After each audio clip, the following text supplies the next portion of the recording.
Olá, pessoal. Sou o professor Anderson.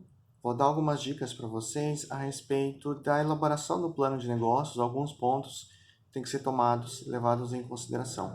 Então, a gente vai apresentar alguns modelos para vocês, né, que vão auxiliá-los aí na elaboração de um plano de negócios.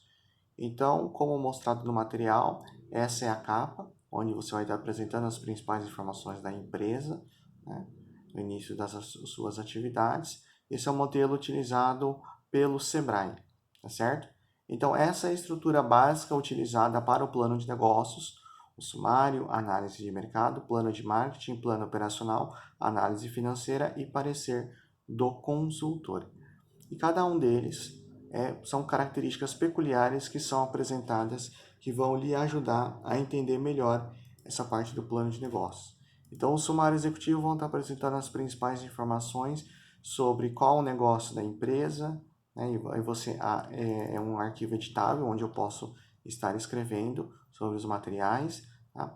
Dados dos futuros empresários, setor que a empresa vai atuar, a forma jurídica e fontes de recursos. Então, ele vai te ajudar a você construir o seu plano de negócios conforme as especificações do seu empreendimento. Depois, na análise de mercado, ele vai mostrar uma visão geral para você compreender a característica geral do seu mercado, perfil de clientes, posicionamento e competitividade e evolução no mercado ao longo do período. A mesma coisa acontece do ambiente de atuação, a legislação, tributação, tendências tecnológicas e tendências econômicas que podem afetar. E aí, posteriormente, você vai direcionando a sua análise. Se os seus concorrentes forem só pessoas físicas, né, ou seja, não são empresas, você direciona a esse ponto. Se forem empresas, você direciona para o outro ponto, onde você vai estar apresentando as principais informações sobre o comportamento de compra, sobre quem toma a decisão, quais os benefícios procurados, quais os critérios utilizados para a compra, a importância do suporte técnico, sazonalidade e canal de atendimento. Se o mesmo se referir às pessoas físicas, você vai também analisar a importância atribuída à conveniência, principais benefícios procurados, o local, comportamento de compra, onde as pessoas estão, qual o poder aquisitivo, a posição profissional, perfil familiar e a idade de cada um deles. E aí depois eu posso fazer uma análise dos fornecedores. Se é um fornecedor, por exemplo, de matéria-prima, produto acabado ou serviço, e aí eu vou fazendo a descrição, né, desse meu fornecedor. Também ele permite fazer análise de outros fornecedores e da mesma forma também dos concorrentes. Então eu vou escolher o concorrente se ele é direto, exerce a mesma atividade que a minha, ou indireto se ele não exerce. E aí eu vou procurar fazer uma análise da marca, dos produtos, dos benefícios, dos diferenciais, posicionamento, formatos, preços praticados e estratégias utilizadas dentro da área de marketing. Posteriormente, vou fazer uma análise do plano de marketing, onde vou estar fazendo uma identificação das necessidades do meu público, analisando, né, o ciclo de vida, se é um produto que está começando no mercado, se é um produto que já está maduro, se é um produto que está em declínio. A mesma coisa eu vou fazer em relação à estratégia do produto, com a qualidade, a imagem, a inovação, informação, garantia. Então, se todos esses pontos eu estou abaixo, no mesmo patamar ou acima da concorrência, tá certo? São todos os critérios.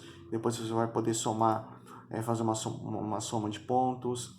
Depois também você vai poder fazer uma análise da estratégia do seu, opa, da estratégia do produto, acabei de passar, a estratégia de promoção, onde você vai estar colocando as principais características das suas promoções e você procura entender o que o mercado já faz e como você pode estar fazendo da melhor forma.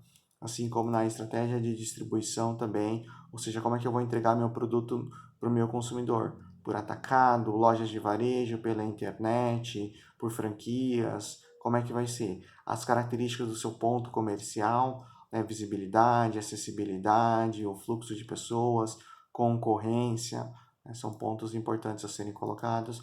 Segmentação de mercado, então vou estar colocando a respeito dos meus concorrentes, aspectos psicográficos, aspectos das características da organização.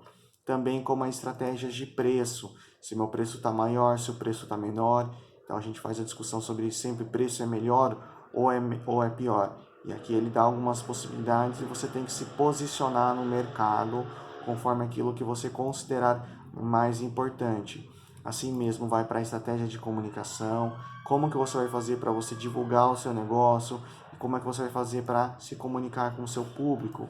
Se tem vendedores externos ou vendedores internos, como é que vai ser essa força de vendas, como é que você vai organizar, como é que você vai fazer o treinamento para esses tipos de colaboradores.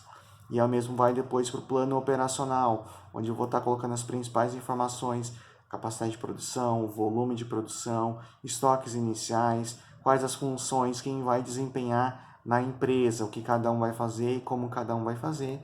E aqui o layout é para você desenhar como que vai ser a estrutura da sua empresa, onde vai ter os maquinários, os equipamentos e toda essa parte. Depois temos a análise financeira, onde a gente vai estar detalhando todos os investimentos em máquinas, equipamentos, móveis, utensílios, né, taxas de franquia a serem utilizadas.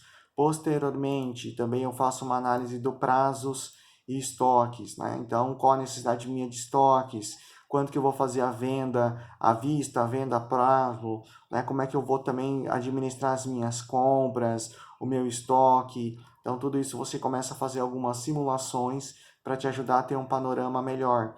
Assim como a estimativa de faturamento mensal, quanto você imagina faturar dentro do seu negócio, e aí tem várias linhas, porque você vai colocar de cada um dos seus produtos, quando você vende, qual o seu custo.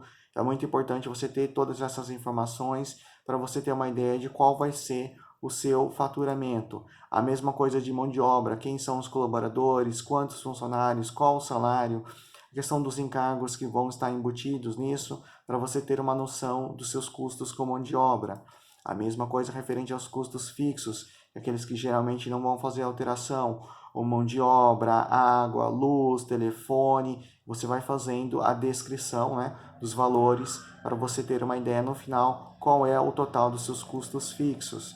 Posteriormente, dos seus tributos. Então você vai ter que escolher qual tipo de, né, faturamento que você tem, o tipo do seu negócio, para posteriormente escolher o tipo de tributação que você vai ter, ICMS, IPI, né, como é que vai ser. Depois, você, se for ISS, você vai colocar a alíquota, em relação ao PIS, né, que você vai colocar algumas informações, COFINS, e aí para você ter uma ideia de qual que é, no seu caso, qual seria mais interessante, você adotar pelo regime simples, pelo lucro presumido ou pelo lucro real.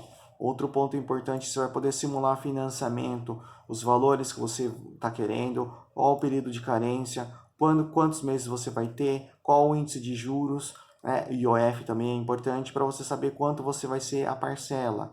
E o interessante é que permite vários tipos, né, de financiamentos para eu conseguir ter uma noção de como é que vai ser a estrutura do meu negócio, a área financeira.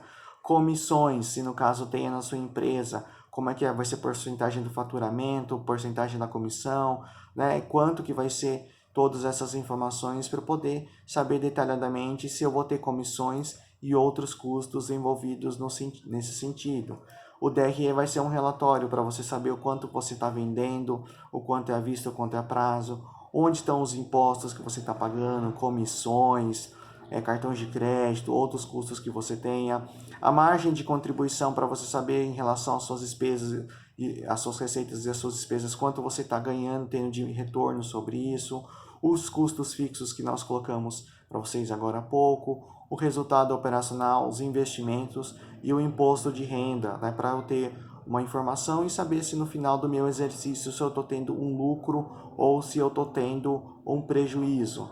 A mesma coisa ajuda na sazonalidade. Então, durante os meses, eu vou poder fazer uma análise, né, se vai ter uma diminuição ou vai ser um acréscimo em relação ao que se espera para o cada mês.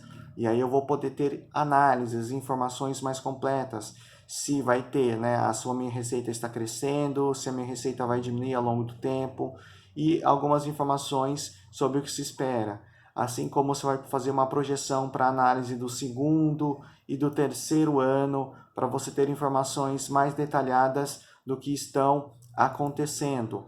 Posteriormente, por fim, você vai ter uma informação dos indicadores em relação ao capital de giro, em relação ao total de investimento, qual que é o ponto de equilíbrio para você conseguir operar e conseguir pagar suas contas, né? E todo um resumo para você saber das receitas dos seus custos, do seu estoque, da sua margem de contribuição, da sua lucratividade, da sua rentabilidade, do seu endividamento, para você ter informações mais interessantes e poder fazer análises de cenários, então acréscimos no preço, acréscimos na venda, o quanto isso iria impactar no resultado da minha organização. Então são pontos interessantes a serem analisados. E posteriormente, o último ponto que nós temos aqui é em relação ao parecer do consultor, onde eu vou estar colocando algumas informações sobre o que eu imaginei, sobre aquilo que eu pensei e os resultados, principais resultados obtidos na elaboração de um plano de negócios, ok? Então esse foi um dos modelos utilizados para você orientá-lo a você elaborar o seu plano de negócio. Um abraço e bons estudos.